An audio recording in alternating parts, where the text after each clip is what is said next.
Low mic test.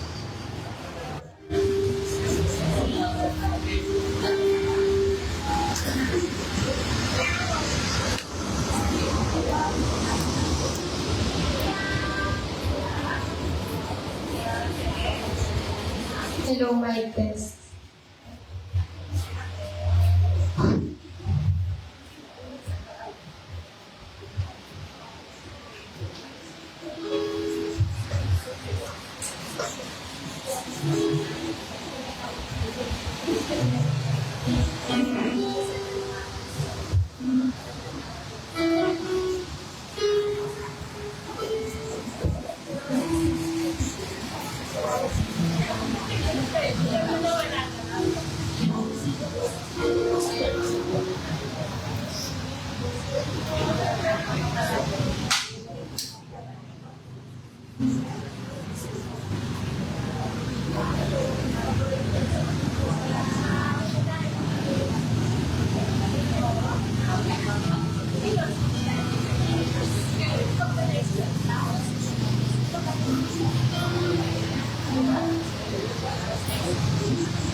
Magandang hapon mga kapatid. Magsayo tayo at ating pagdasalin ng panalangin ng Panginoon bilang ating pag-aalay sa misang ito. Panginoon, tanggapin po ang handog, bunga ng aming pinagpaguran at pag-unlad ng mga kaloob ng iyong bigay. Basbasan mo kami at ang aming mga handog. Gawin mo kami kasangkapan sa pagpapalaganap ng iyong kaharian. Amen. Magsitayo ng taon natin. Ngayon ay nasa ika-16 na linggo sa karaniwang panahon at ang maunguna sa aking pagdiriwang, Reverendo Padre Rani Laruan, sabayan natin ang koro sa pag-awit.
Sa ngalan ng Ama, ng Anak, at ng Espiritu Santo. Amen. Sumayin niyo ang Panginoon. At sumayin. Magandang hapon po sa inyong lahat.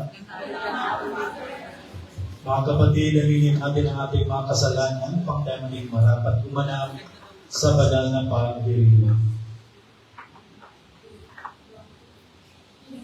Inaamin ko sa makapangyarihan ng Diyos at sa inyo mga kapatid, na lupa ako ng kasala sa isip, sa salita at sa gawa, at sa aking pagkukulang, kaya isinasako ko sa mahal na Birheng Maria, sa lahat ng mga anghel at mga banal, at sa inyo mga kapatid, na ako'y panalangin sa Panginoon ng aking Diyos. Tawan tayo ng makapangyarihang Diyos, patawarin tayo sa ating mga kasalanan, at patubayan tayo sa buhay na walang hanggan. Amen.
Panginoong Jesucristo, puno na harap.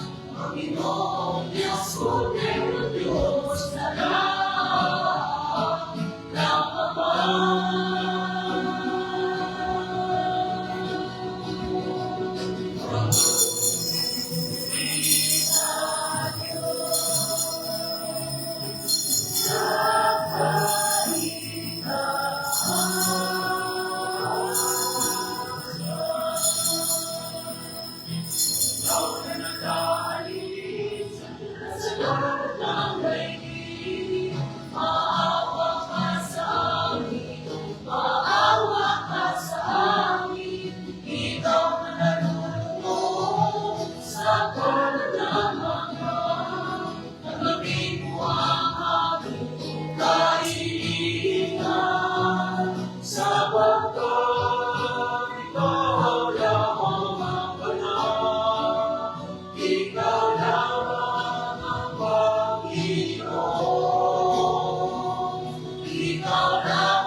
Manalangin tayo.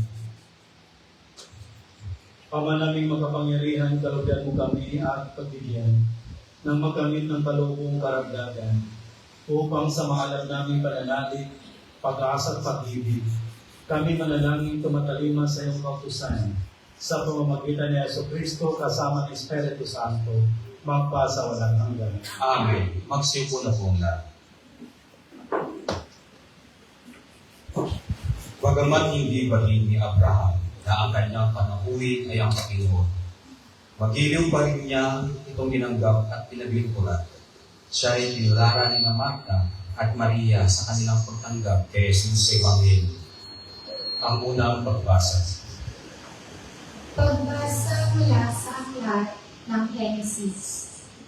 Noong mga araw na iyon, napakita ang Panginoon kay Abraham sa Mamre sa may mga sagradong punong kahoy. Nooy kainitan ng araw at nakaupo siya sa pintuan ng kanyang tolda. Walang ano-ano'y may nakita siyang 3 lalaking nakatayo. Patakbo siyang sumalubong, yumukod ng halos sayad sa lupa ang mukha at sinabi, "Mga Ginoo, kung inyong mamarapatin, magtuloy po kayo sa amin. Dito muna kayo sa lilim ng punong ito at ikukuha ko kayo ng tubig na panghugas sa inyong mga paa. Magpapahanda tuloy ako ng pagkain para manauli ang lakas ninyo bago kayo magpatuloy sa inyong paglalakbay. Ikinagagala ko kayong paglingkuran habang narito kayo sa amin." Sila'y tumugon, "Salamat, ikaw ang masusunod." Si Abraham ay nagdudumaling pumasok sa tolda at sinabi kay Sarah, "Madali ka, kumuha ka ng 30 librang harina at gumawa ng tinapay." Pumili naman siya ng isang matabang huya sa kulungan at ipinaluto sa isang alipin. Kumuha rin siya ng keso at sariwang gatas at inihain sa mga panauhin kasama ang nilutong karne. Hindi siya lumalayo sa tabi ng mga panauhin habang sila'y kumakain.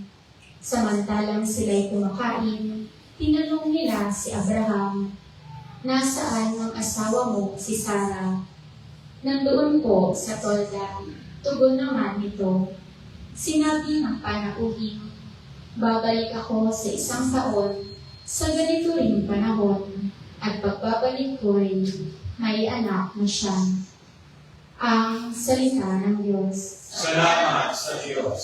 Sino kayang tatanggapin sa templo ng poon natin? Sino kaya tatanggapin sa templo ng poon natin? Yaong mga masunurin na sa iyo'y nakikinig at ang laging ginagaway na ayon sa matuwid. Kung mangusap ay totoo at sa lahat at bawat saglit, yaong gawang paniniray, hindi niya naiisip. Templo ng poon natin. Kailanman siya'y tapat makisama sa kapwa, sa kanya'y kaibigan, wala siyang manunggawa. Hindi siya nagkakalat ng di tunay na balita at itinatampok niya ang matapat sa lumikha. Sino kaya tatanggapin sa templo ng poon natin? Hindi siya humihingi ng patubo sa pautang at kahit na anong gawin, hindi siya masuhulan. Upang yaong walang salay, patawan ng kasalanan, ang ganitong mga tao'y magaan ng tagumpay. Sino kaya tatanggapin sa templo ng poon natin? Sinabi ni San Pablo na baliwala sa kanya ang lahat ng paghihirap. May parating lamang ang mabuting balita sa lahat. Ang kanyang ginagawa ay pagpapatuloy ng gawa ng Kristo para sa kapakanan ng buong simbahan. Ang ikalawang pagbasa. Pagbasa mula sa sulat ni Apostol San Pablo sa mga taga-Kolosas. Mga kapatid, nagagalak ako sa aking pagbabata ngayon, alang-alang sa inyo, sapagkat sa pamamagitan nito'y naipagpapatuloy ko ang paghihirap na kailangan pang gawin ni Kristo para sa simbahan na kanyang katawan. Ako'y naging lingkod nito nang hirangin ako ng Diyos upang ipahayag sa inyo ang kanyang salita. Hinirang niya ako upang lubusang ihayag sa inyo ang hiwaga na mahabang panahong nalihim sa maraming salit-lahing ngayon inihayag sa kanyang mga anak. Inibig ng Diyos na ihayag sa lahat ng tao ang dakila at kamanghamanghang hiwagang ito. Ito ang hiwaga. Sumainyo si Kristo at dahil dito'y nagkaroon kayo ng pag-asang makapiling ng Diyos doon sa kaluwalhatian. Iyan ang dahilan kung bakit namin ipinangangaral si Kristo. Pinaalalahanan namin ang lahat at buong linaw na tinuturuan ayon sa aming makakaya upang maiharap namin sa Diyos ang bawat isa, sakdal at walang kapintasan dahil sa pakikipag-isa kay Kristo. Ang salita ng Diyos. Salamat sa Diyos. Masitay na po na.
Sumainyo ang Panginoon. At sumili. Ang mabuting balita ng Panginoon ayon kay San Lucas. Papuri sa iyo, Panginoon. Noong panahon iyon, pumasok si Jesus sa isang nayon. Malugod siyang tinanggap ng isang babaeng nangangalang Marta sa tahanan nito. Ang babaeng ito ay may isang kapatid na Maria ang pangalan. Napaupo ito sa banal ng Panginoon at nakinig sa kanyang itinuturo. Alalang-alala si Marta sapagkat kulang ang kanyang katawan sa paghahanda. Kaya lumapit siya kay Jesus at ang wika, Panginoon, sabihin nga po ninyo sa kapatid kong tulungan naman ako. Ngunit sinagot siya ng Panginoon, Marta, Marta, naliligalig ka at abalang-abala sa maraming bagay. Ngunit isa lamang ang talagang kailangan. Pinili ni Maria ang lalong mabuti. At ito'y hindi aalisin sa kanya. Mga kapatid, ang mabuting balita ng ating Panginoon. Pinupuli ka namin, Panginoong Kristo. Magsipo na po yan. Magandang hapon muli sa inyong lahat. God is good all the time. Napakaganda po ang ating mga pagbasa, lalo na ang ating Ebanghelyo. At ayan, ito akong magbigay ng 3 punto na siyang natin sa ating pagilay-gilay sa ating mga pagbasa, lalo na sa ating Ebanghelyo. Una, pagdalaw. Ano mo bang ibig sabihin ng salitang dalaw? Bisita. Bisita. Ano ibig sabihin ng bisita? Dalaw. Ano ba ibig sabihin ng dalaw? No? At anong nag-joke sa atin, bakit kailangan natin dumalaw? Sunod na tanong, sino ang ating dinadalaw? Mga mahal sa buhay? Ano? Kailangan natin dalawin dahil mahal natin siya. Pero sa panahon natin ngayon, iba na, di ba? Video call na lang, tatawagan na lang sa cellphone. Kung minsan, naalala na lang natin kapag may sakit na. Pupuntahan na lang natin kapag tigok na. Sa ating unang pagbasa, narinig natin na ang Diyos ay dumalaw sa kanyang lingkod na si sino? Abraham at si Sarah. Bakit ang Diyos ay nagbisita, nagdalaw? Dahil ang Diyos ay mayroong dalang good news. At ano yung mabuting balita na dala ng Panginoon sa pamagitan ng kanyang mga anghel? Anong kanyang dala? Anong good news na yun? Na si Sarah ay magkaroon ng anak. Dahil si Sarah ay maganda na wala silang anak. At si Sarah ay baog, sinasabing baog, hindi siya makaanak. Ngunit dahil sila ay tapat sa Panginoon, pinadala ng Panginoon ang kanyang mabuting balita, at ang mabuting balita na yun ay sila ay magkaroon ng anak. Pinalaw ng Diyos ang kanyang abang lingkod na si Sarah at si Abraham.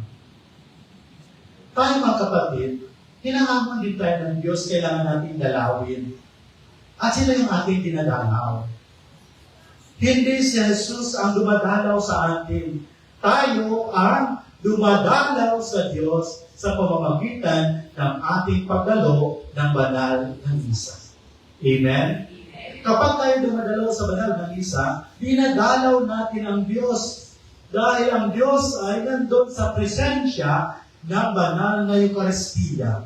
At ang Diyos ay nandun, ang presensya ng Diyos ay nandun sa salita na ibinabasa sa pamamagitan ng pari. Proclaimed words, nandun ang presensya ng Diyos. Kaya kapag tayo ay dumadalaw sa banal na misa, tayo ay dumadalaw sa ating Panginoong Jesus. Ngunit sa kasamaang palad, iilan lang sa atin ang dumadalaw. Di ba? Marami siguro mga tao dito, mga Katoliko dito sa ating lugar, sa ating komunidad, pero iilan lang tayo. Bakit kaya? Bakit saan sila? Busy. Walang panahon. Kasi kung minsan, ganun tayo, di ba? Papasok lang tayo sa loob ng simbahan kapag mayroon tayong pangangailangan. Di ba? Kapag may sakit tayo, may problema tayo, papasok tayo sa loob ng simbahan at magdasal. Kaya nga, nagkaroon tayo ng tatawag na PBL Christian. Ano itong PBL Christian?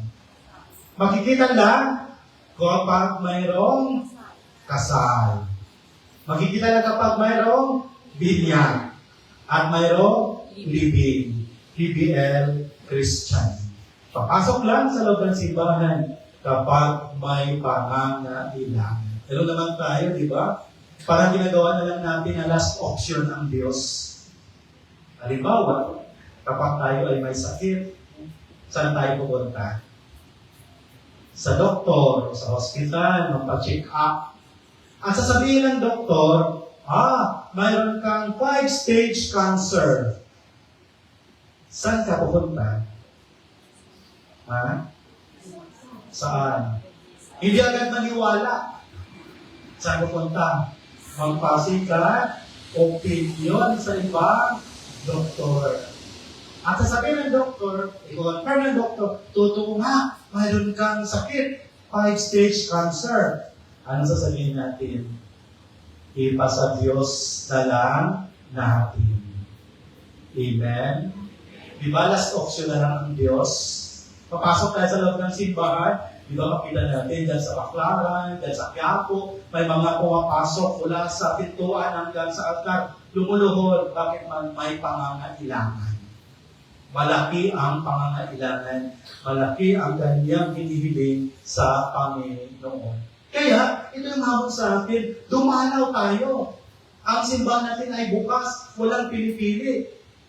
Dahil ang Diyos ay maramdaman natin, makikita natin ang presensya ng Diyos sa banal na Eucharistia. Ikalawang punto, pagtanggap. Nung dumanaw ang Diyos sa unang pagbasa kay Sarah at kay Abraham, ano ang kanilang klaseng pagtanggap? Abay, nagmamadali si Abraham, nagpaluto ng masarap na pagkain, naghanap ng pinakamatabang tupa, at maghandog ng masasarap na pagkain sa kanyang bisita. Sa ating Ebanghelyo, si Jesus ay nagbisita din sa kanyang mga matatalik na kaibigan. Ang sino yung kanyang mga matatalik na kaibigan? Si Marta at si Maria. Anong klaseng pagtanggap sa pagdalaw ni Jesus ang ginawa ng dalawang ito? Si Maria at si Marta. Doon sa unang pagbasa, abala si Abraham sa paghanda ng masasarap na pagkain.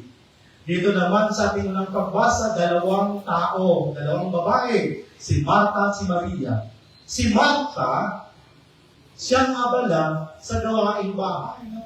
Alam niya na mayroon siyang bisita, siguro naglinis siya ng bahay, siguro pinalitan niya yung mga gamit sa loob ng bahay. Meron tayo minsan, di ba? Mga hospitable tayo, mga Pinoy, no? Kapag may bisita, dapat paghandaan, no? Nalala ko nun yung lula ko. Kapag may bisita, lahat ng gamit pinapalabas, yung mga bagong gamit, di ba? Yung mga baso dapat bago, yung mga plato na nakatago, ipalabas na may mga bisita, yung mga kortina, papalitan ng mga bago. Dahil hospitable tayo ng mga Pinoy, no? Kung walang bisita noon, magamit na kami ng baso ng noodles, yung cup na noodles. At saka yung coffee, yung Nescafe na baso. Pero kung may bisita, ang ganda ng magamit. Hospital. Yun si Marta. Abalang-abala siya sa paghahanda dahil dumating ang kanyang pinakamatalik na kaibigan. Kaya dahil siguro sa pagod, nilapitan ni Marta sa Jesus. Panginoon, sabihan mo nga yan si Maria na yan, natulungan ako.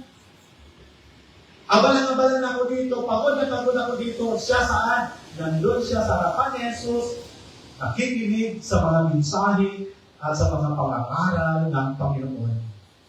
At anong tugon ni Jesus sa kanya? Marta, Marta, abalang-abala ka sa mga gawain, pero si Maria, pinili niya kung ano ang mabuti. Pinili ni Maria kung ano ang mabuti. Wala namang sinabi ang Diyos na mali naman ang ginagawa mo, Marta.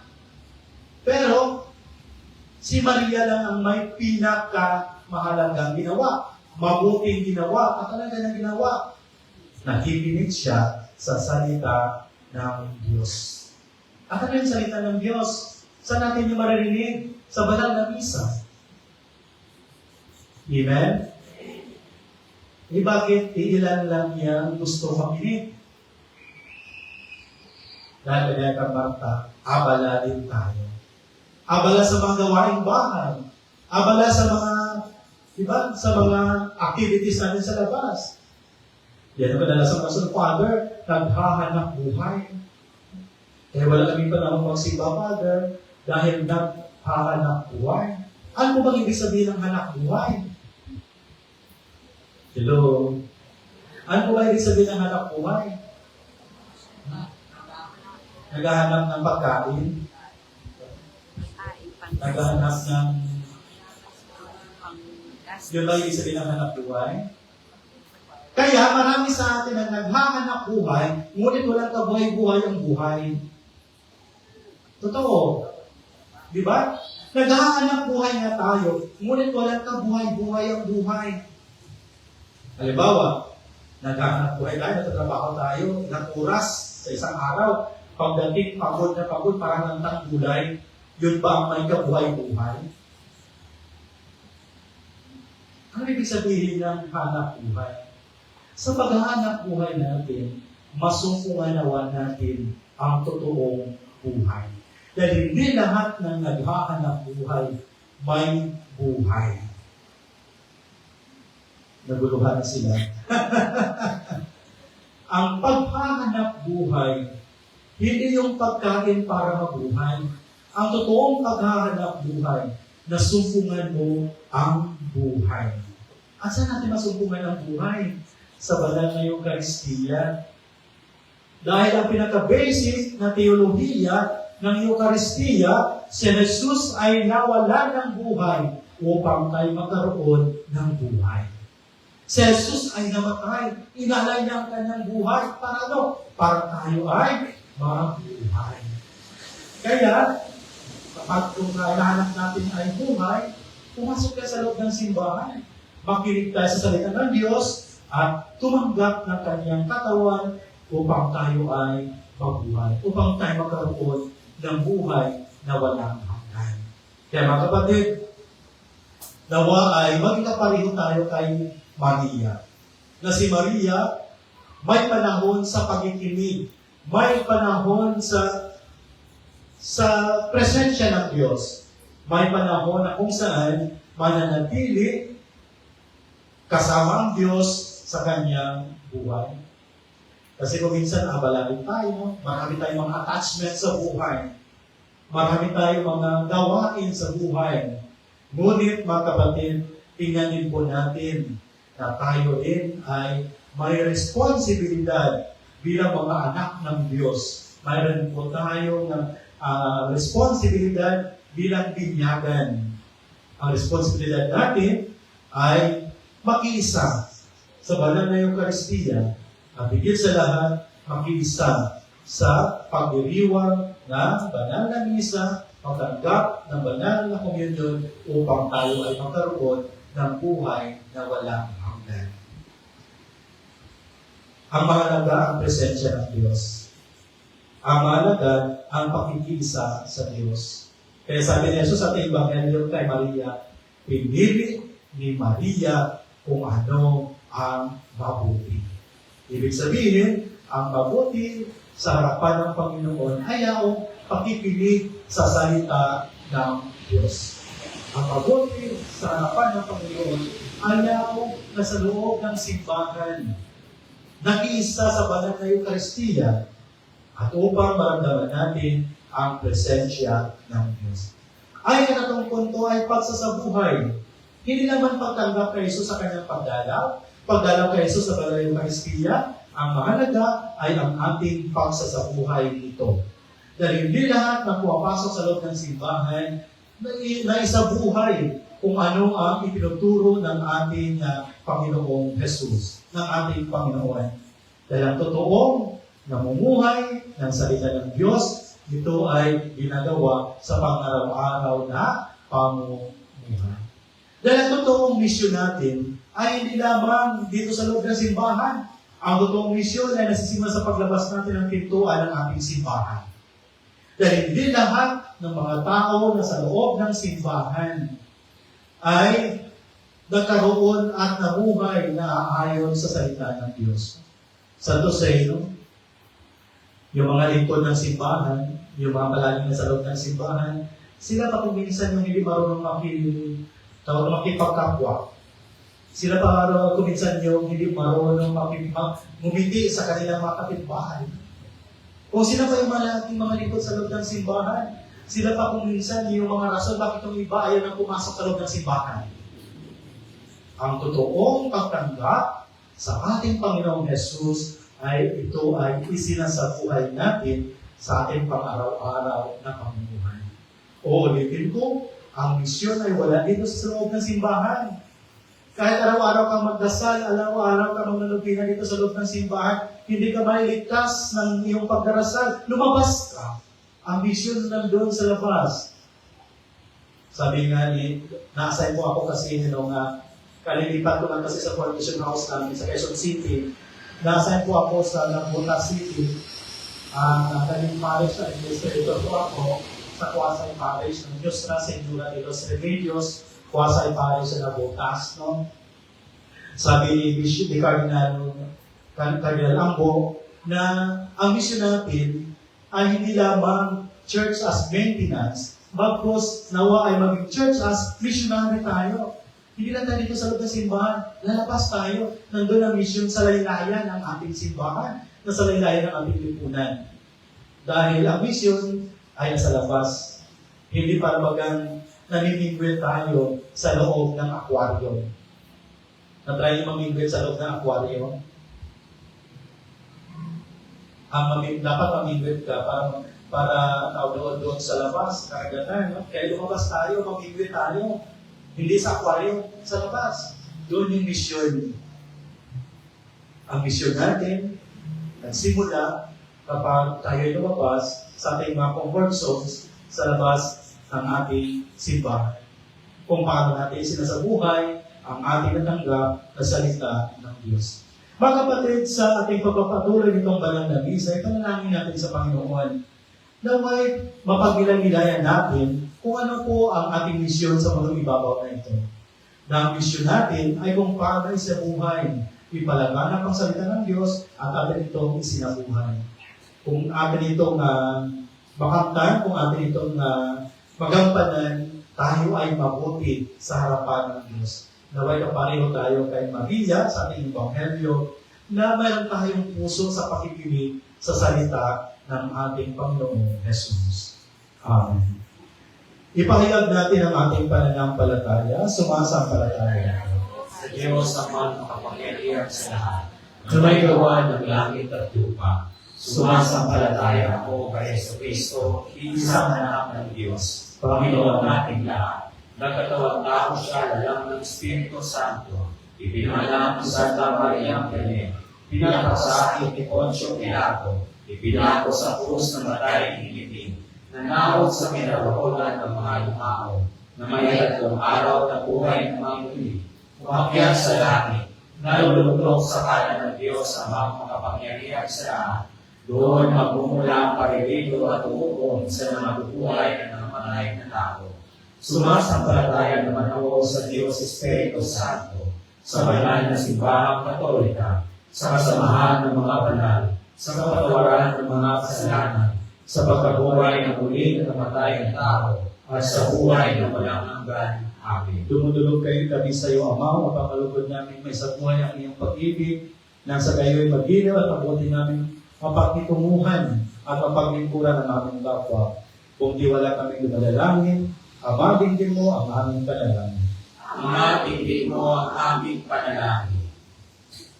Para sa makanamumuno ng simbahan at pamahalaan, makinig at tumanima nawa sila sa iyo, Ama, upang mapanibago sila tungo sa pagpapakumbaba at kadapatan sa paglilingkod.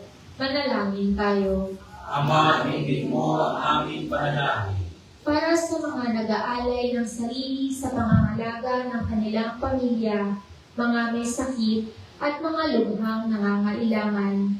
Maging matiyaga nawa sila sa paglilingkod, makasumpong nawa sila ng galak at pag-asa sa kanilang inaaruga.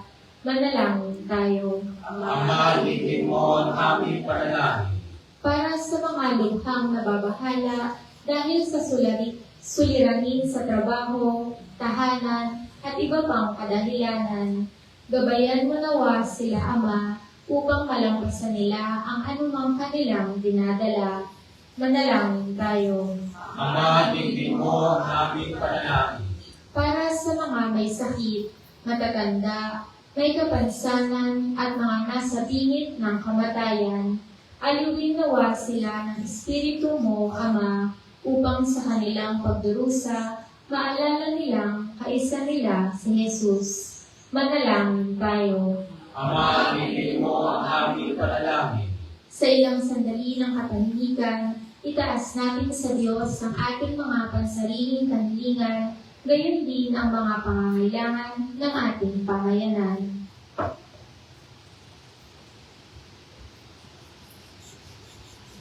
Manalangin tayo. Ama, ibigin mo ang aming panalangin. Ama, mapagmahalin mo aming panalangin upang maging sensitibo at bukas kami sa mga pangailangan mas masalamin kay Kristo na bubuhay at aghawin ang pasawalan. Amen. Magsiupo na po na.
Magstay na lang. Manalangin kayo mga kapatid upang pag-ahalin natin ay kalugdan ng Diyos sa mga makapangyarihan. Gagawin nawa ng Panginoon ang pag-ahalin sa iyong mga kamay. Pag-uwirin at pag-ahalin sa aking pagkikita sa buong sambayan niyang banal. Ang manabing lumigala ng iyong mga pag-ahalin pinuputos ng araw ay yung pinatibay sa iyong hari hantungan ng danan. Tanggapin ang ginaganap ngayon ng iyong mga lingkod at basbasan mo ito ng kabanalang gay ng iyong kalugod. Sa mga alay ni Abel na lubhamong kinalugod, upang mga handog ng bawat isa ay nagbigay para sa bahin ng banal mong ngalan ay magkamit ng karagdagan mong kasiyahan sa pamamagitan ni Jesucristo, kasama ng Espiritu Santo, magpa sa walang hanggan. Amen. Sumainyo ang Panginoon. At sumainyo. Ita sa Diyos sa inyong puso at ibig. Inaas na natin sa Panginoon. Pasalamatan natin ang Panginoong ating Diyos. Marapat na siya ay pasalamatan. Aba naming makapangyarihan, Tunay ng marapat na ikaw ay aming pasalamatan, na sa iyo ang aming buhay, pagkilos at pag-iral, sa pamumuhay namin araw-araw. Pinatamasa namin ang iyong pagmamahal, sa pag-ibig mong ipinunla sa sangkatauhan. Ang Espiritu Santo ay unang aming bigay, ng anak mong naglagak sa amin na katiyakan, na kailangang mabuhay kami sa piling mo kailanman. Kaya kaisa ng mga anghel na nagsisiawit ng papuri sa iyo, na walang umpay sa kalangitan, kami natutuli sa iyong kadakilaan.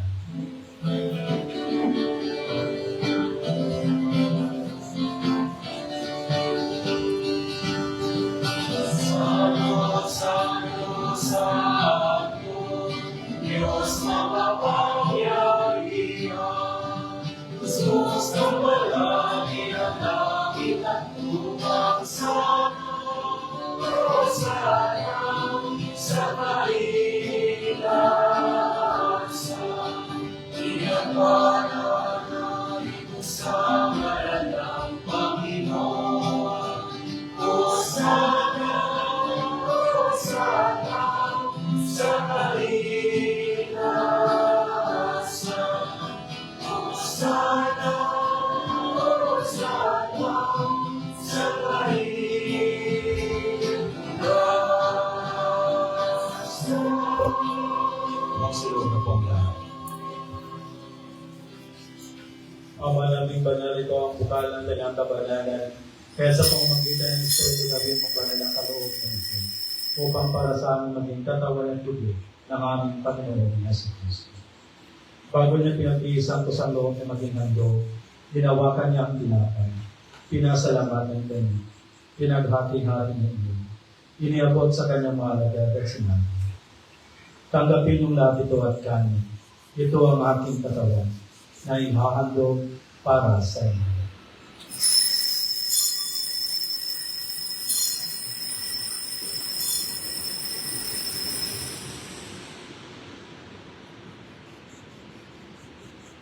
Dahil naman matapos ang hapunan, ginawakan niya ang talis, muli kanyang pinasalamatan.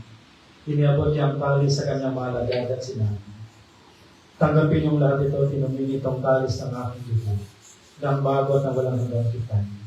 Ang aking dugo na ibubuhos para sa inyo at para sa lahat, sa ikapagpapatawad ng mga kasalanan. Gawin mo ito sa pag-alala sa akin.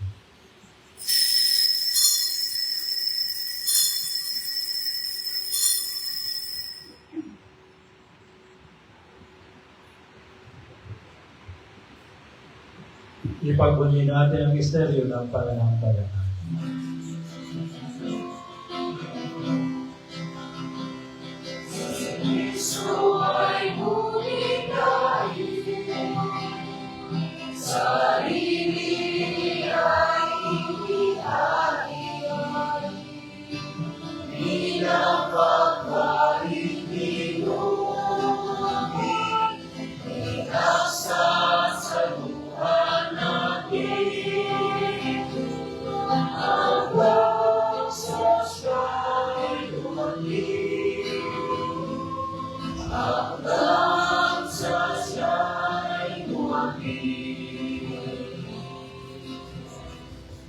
Ang mga ginagawa namin ngayon ang pag-alala sa pagkamatay at muling pagkabuhay ng iyong anak. Kaya tinyalay namin sa iyong tinapay na nagbibigay buhay at ang talis na nagkakaloob ng kaligtasan. Kami napapasalamat dahil kami yung minarapat na tumayo sa harap mo para maglingkod sa iyo. Isinasamo namin kami magsasalo-salo sa katawan ng tubo ni Kristo ay mabuklod sa pagkakaisa sa pamamagitan ng Espiritu Santo. Ama, lingapin mo ang iyong simbahan laganap sa buong daigdig. Puspusin mo kami sa pag-ibig, kaysa ni Leo na aming Papa, at ni Mayober na aming Obispo at ang tanan Paparin. Alalahanin mo rin mga kapatid namin na hilay, na may pag-asang sila muling mabubuhay, dahil hindi ng lahat ang mga pumana. Kaawaan mo sila patuloyin sa iyong kaliwanagan. Kaawaan mo pagdapatin kami lahat, na makasalo sa iyong buhay na walang wakas, kaysa ng mahalaga rin Maria na ina ng Diyos, kaysa ng mga apostol at ang lahat ng mga banal, na namuhay dito sa daigdig ng pagdugod-dugod sa iyo. May pagdiwang nawa namin ang pagpupuri sa ikakarangal mo sa pamamagitan ng anak na aming Panginoong Heso Kristo. Sa pamamagitan ni Kristo kasama niya at sa kanya, ang lahat ng parangal at papuri ay sa iyo, Diyos Amang makapangyarihan, kasama ng Espiritu Santo, magpa sa walang hanggan.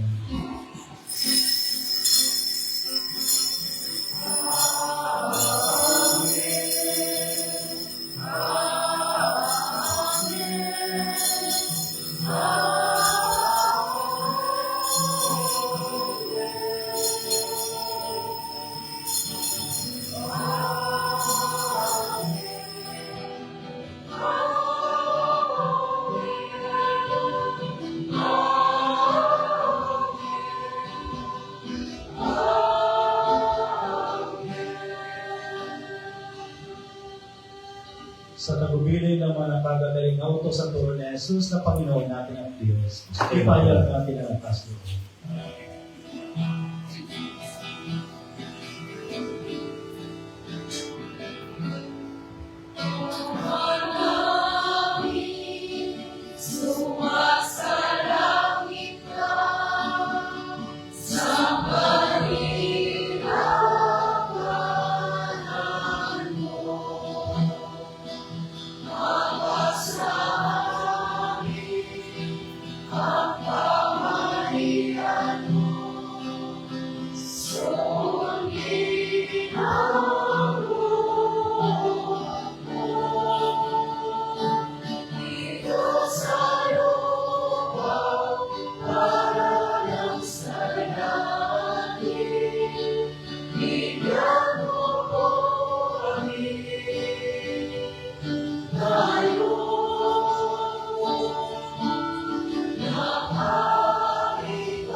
Hinihiling namin kami adya sa lahat ng masama, pagkalooban ng kapayapaan araw-araw.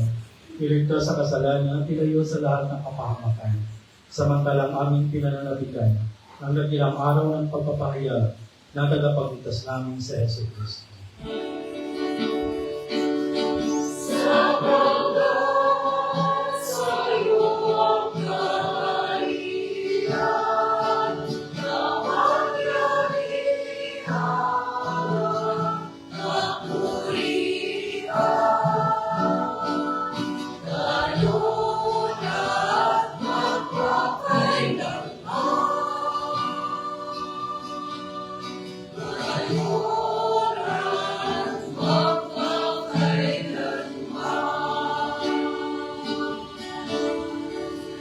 Panginoon Jesucristo, sinabi mo sa iyong mga apostol, kapayapaan ang iniwan ko sa inyo, ang aking kapayapaan ang binibigay ko sa inyo. Tumayan mo ang aming pananampalataya at ang aming pagkakasala. Pagkaluban kami ng kapayapaan ng pagkakaisa, ayon sa kaluban, kasama ng Espiritu Santo, magpa sa walang hanggan. Amen. Ang kapayapaan ng Panginoon ay laging sumayin. At sumayin. Magbigayan kayo ng kapayapaan sa isa't isa.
Ito ang kordero ng Diyos, ito nag-aalis sa mga kasalanan ng sanlibutan. Papalad ang mga inangayahan sa kanyang pigil. Panginoon, hindi ako marapat-dapat na magpatuloy sa iyo. Ngunit sa isang salita lamang ay kagaling na ako.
Magsulod po ang yaman. Panalangin kay Apostol San Andres. O manumalhaking Apostol San Andres, ikaw ang unang makilala at sumunod kay Kristo, ang Kordero ng Diyos, kasama si San Juan, at tapat mong sinamahan si Jesus sa kanyang misyon dito sa mundo. Ikaw rin ang nangikayat sa iyong kapatid na si San Pedro upang maging tagasunod ni Jesus. Kayong pamamagitan, buong puso ginawa namin masundan si Jesus at ang kanyang mga turo. Turuan mo kami mag-akay ng aming kapwa tungo kay Kristo, nang amin siyang sama-samang ibigin at paglingkuran. Tulungan mo kami magtuhan ang kaulugan ng pagpapasakit ni Kristo sa krus, nang malugod ginawa namin pasanin ang aming mga krus sa araw-araw na walang pag-aalinlangan. Banggitin ng mga kaibigan.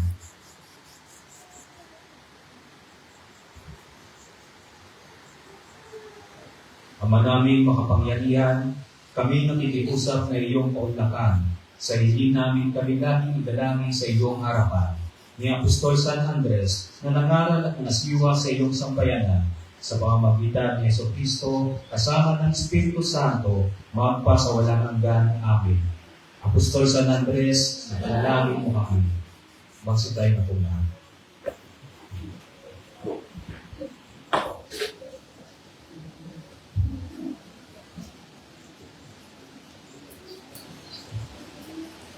Manalangin tayo.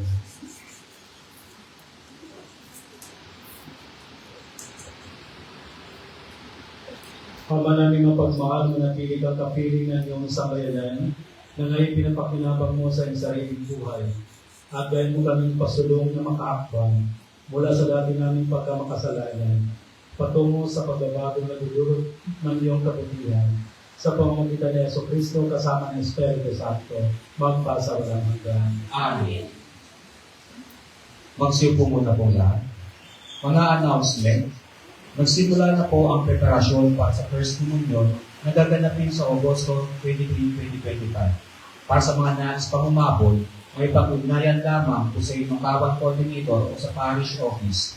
Bukas po ito para sa mga batang edad siyang pataas na hindi pa nakatanggap ng First Communion, mangyari magdala ng kopya ng baptismal certificate at birth certificate sa oras ng pagpaparehistro. Bilang pagpapalagi ng ating devotion sa mahal ng ating patron, patuloy po ang ating devotion day para kay San Andres. Tuwing Martes, sa Gasalin po ang Nobena para kay San Andres sa ganap na alas 6 ng gabi at susundan naman ito ng banal na misa. Inaanyayahan po ang lahat tumugol sa tawag ng ating patron. Ang sinumang nagnanais mag-alay ng panalangin sa misa para sa mga yumao, para sa pasasalamat, kaarawan o anibersaryo, ay maaari po magpunta sa parish office para magpalista. Maaari itong gawin isang araw bago ang nais na misa. Bukas po ang parish office mula Martes hanggang Linggo, 8 a.m. hanggang 5 a.m. Maraming salamat po. Tayo na po ang lahat. Sumainyo ang Panginoon. At sumainyo. Pagpalain kayo ng makapangyarihang Diyos, Ama, Anak, at Espiritu Santo. Tapos ang banal na misa, humayo tayong mapayapa. Salamat sa Diyos.